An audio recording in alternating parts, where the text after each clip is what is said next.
Professor Luiz Rosa, ele é professor de IDC, é doutor em filosofia pela PUC e a universidade que eu já esqueci como é que se pronuncia. Rutgers University. Eu não queria errar.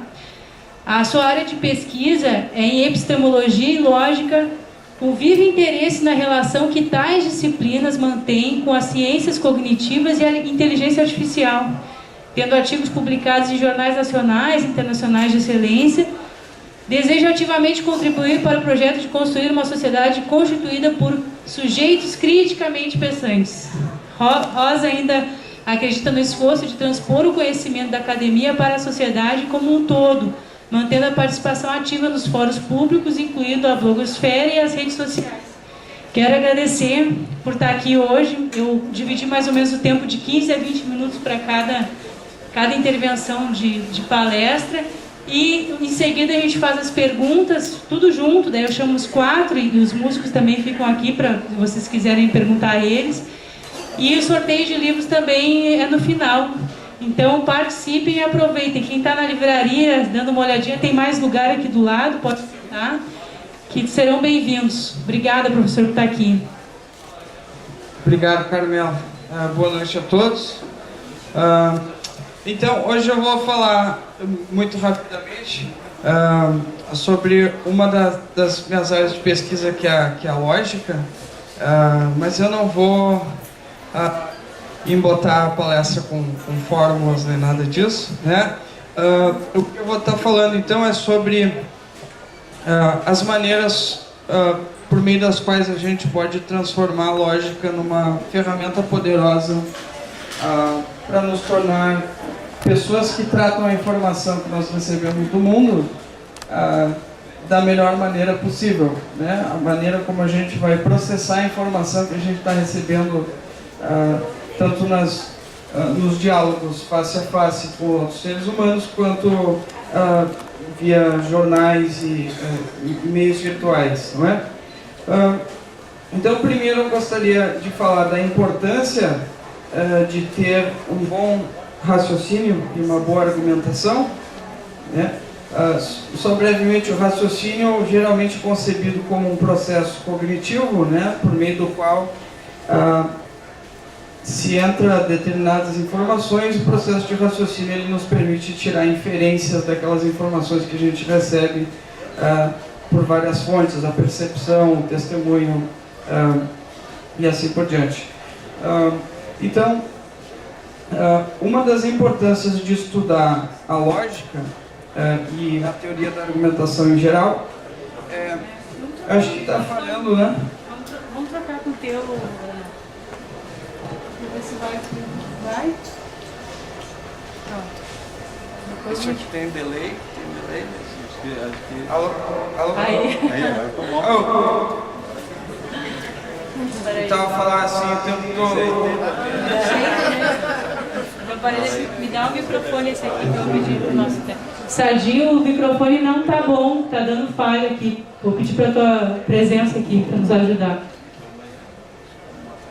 Então, assim, segura bem próximo da boca, sem mexer muito. Isso. Ok.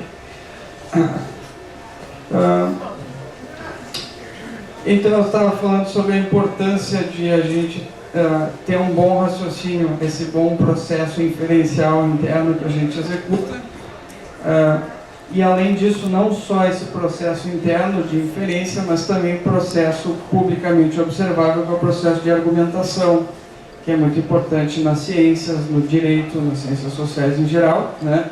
Então, por exemplo, agora eu estou oferecendo argumentos para vocês, tem conclusões naquilo que eu estou falando, e tem premissas que supostamente dão suporte para essas conclusões, não é? Então, por que isso é importante? Olhar para esses dois fenômenos, a inferência, o raciocínio e a argumentação.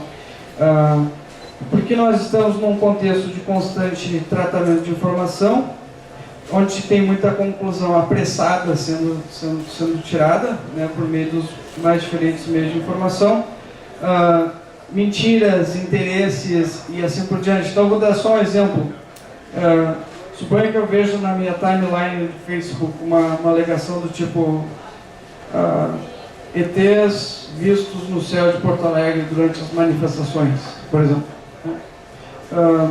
E eu gosto daquela ideia e eu já compartilho aquela informação, sem sequer ter pesado sobre qual que é a fonte daquela informação, de onde que ela veio, quem estava postando, qual que era a intenção da pessoa que estava postando.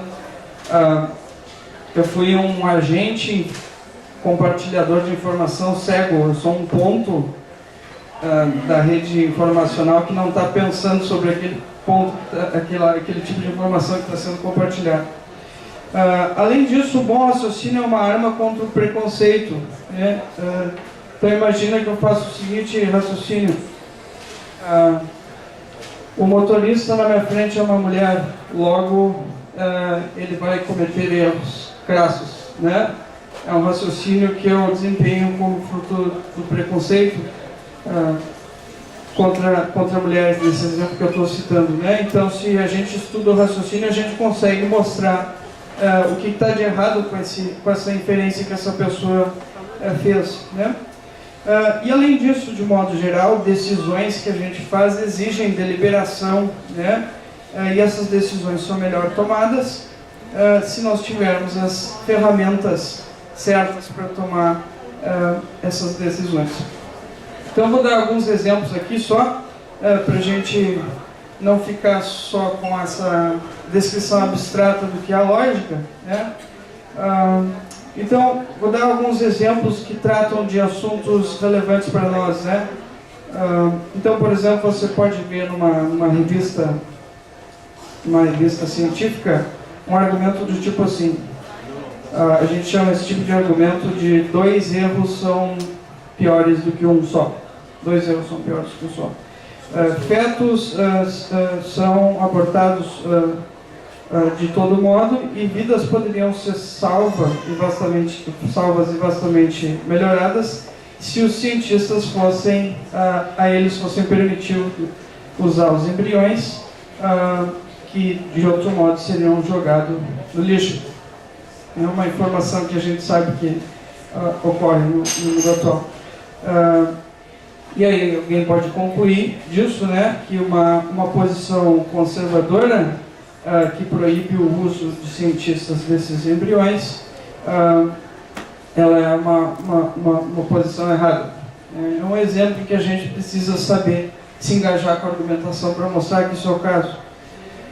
Um outro exemplo, suponha que eu argumente a partir da seguinte afirmação, que a população do mundo vai crescer de 6 para 9 milhões nos próximos 15 anos.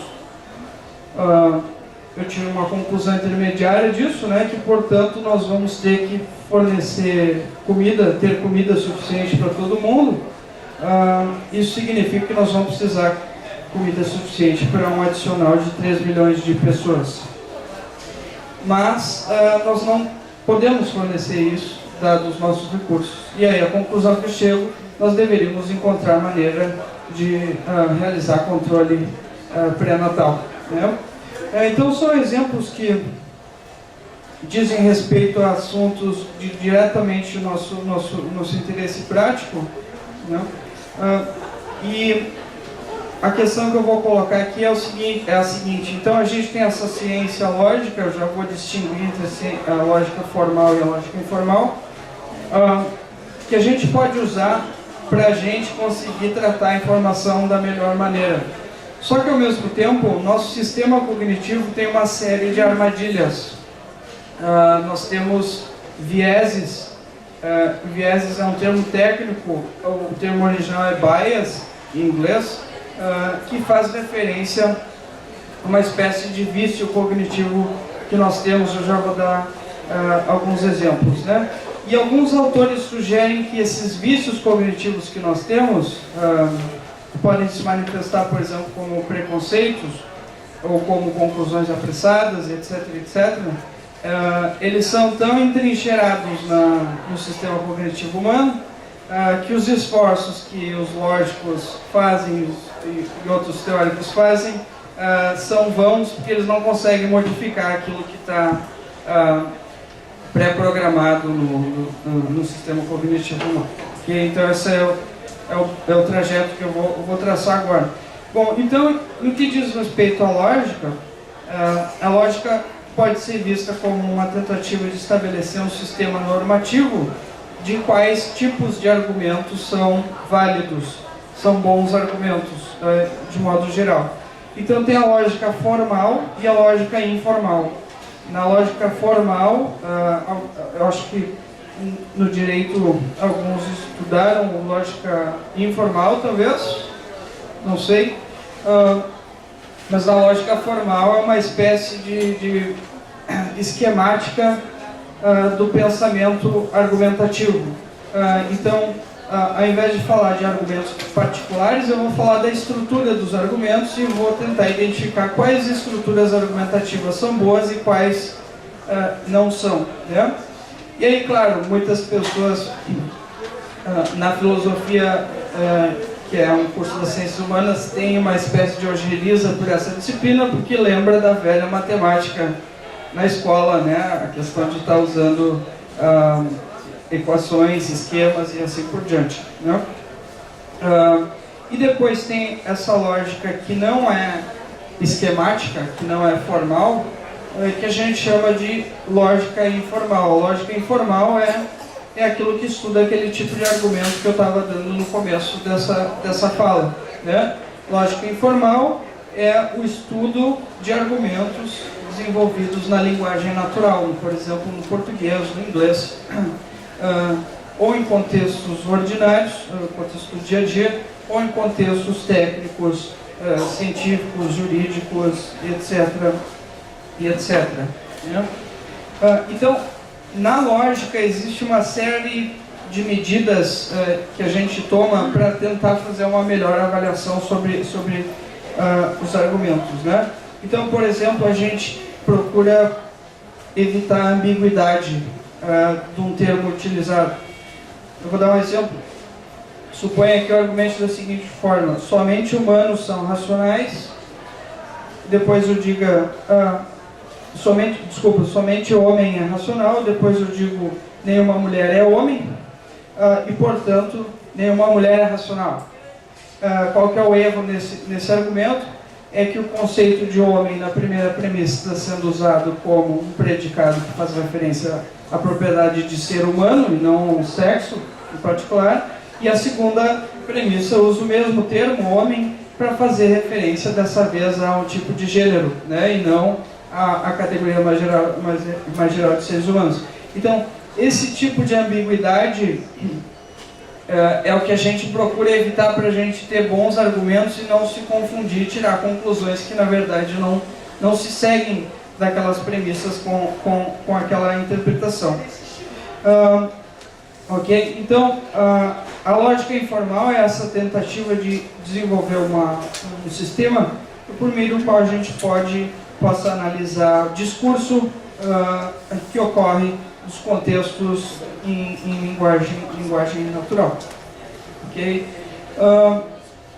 Então tem um problema aqui, que a despeito de todos esses esforços dos lógicos, agora a gente tem essa questão da questão de como funciona a cognição humana, né? Então, tem duas direções relevantes aqui a serem consideradas. Então, por um lado, a gente espera que esses argumentos que a gente oferece em fórum público sejam produzidos por boa inferência, bom raciocínio. Nós queremos que aqueles que nos comuniquem sejam bons informantes, e serem bons informantes implica que eles saibam raciocinar sobre a informação que eles recebem. E por outro lado, a gente espera que a exposição, a boa argumentação leve a uma melhora nos raciocínios. É por isso que tem a disciplina da lógica, né? Uma das propostas da disciplina da lógica é que o aluno consiga introjetar esquemas bons de argumentação e pensar de acordo com esses esquemas, ou esquemas mais sofisticados, mas que mantêm a questão da validade argumentativa. Então, o problema aqui com a questão do sistema cognitivo, né, é que a lógica não nos diz como que nós raciocinamos. Ela não nos diz como que nós processamos a informação. A lógica não é uma teoria sobre como que o pensamento funciona. é uma teoria sobre como o pensamento deveria funcionar de acordo com o sistema normativo. Ela não é uma teoria sobre como ocorre a argumentação, ela é uma teoria sobre como deveria ocorrer a argumentação. Um ponto de vista normativo, né, regulativo, a gente poderia pensar nesses termos. E é normativo no sentido apenas de vai ser uma norma somente se nós quisermos tirar inferências que recebem suporte das nossas premissas, não é? Então a psicologia cognitiva tenta estudar como é que funciona partes da cognição, entre elas o raciocínio, né?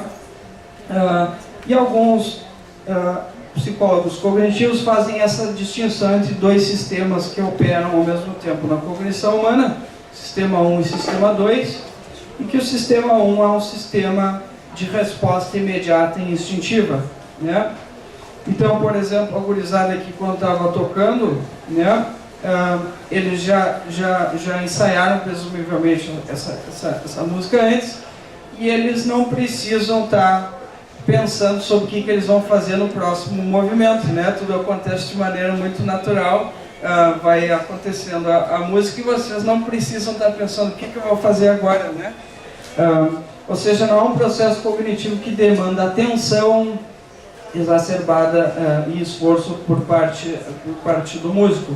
Isso é o sistema 1. O sistema 1 é um sistema intuitivo, rápido e não custoso. Obrigado. Pode ser. Já o sistema 2 é aquele sistema que a gente usa quando a gente tenta resolver um problema. Por exemplo, um problema de física, um tema, um aluno tentando resolver um tema, né? Ele tem que parar para pensar, ele usa a memória, ele precisa raciocinar, ele precisa fazer anotações, é custoso, difícil, ele não responde de maneira intuitiva, assim como um músico toca um violão, por exemplo, né? Qual que é o problema nisso? O problema nisso é que a maioria dos nossos hábitos inferenciais são resultados de processos sistema 1, ao invés de sistemas 2, né? E isso faz com que a gente cometa muitos erros, de acordo pelo menos com aqueles sistemas normativos. Então, na literatura tem várias demonstrações, né, que até mesmo pessoas com alta educação universitária, né, alunos de ótimas universidades, eles são sujeitos a determinadas armadilhas do pensamento e da argumentação, que são comuns a todos os seres humanos, né? Algumas formas de raciocínio falacioso, elas são especialmente apelativas para seres humanos como nós, a despeito do fato de que, de acordo com a lógica, não são formas argumentativas corretas, né? Então, o desafio que existe aqui por parte do lógico, e eu deveria ressaltar que a lógica é uma disciplina que se aplica a todos os assuntos, por isso a sua universalidade, né? Para toda a área que a gente vai olhar, a gente quer que as pessoas estejam raciocinando corretamente naquele assunto daquela área, né?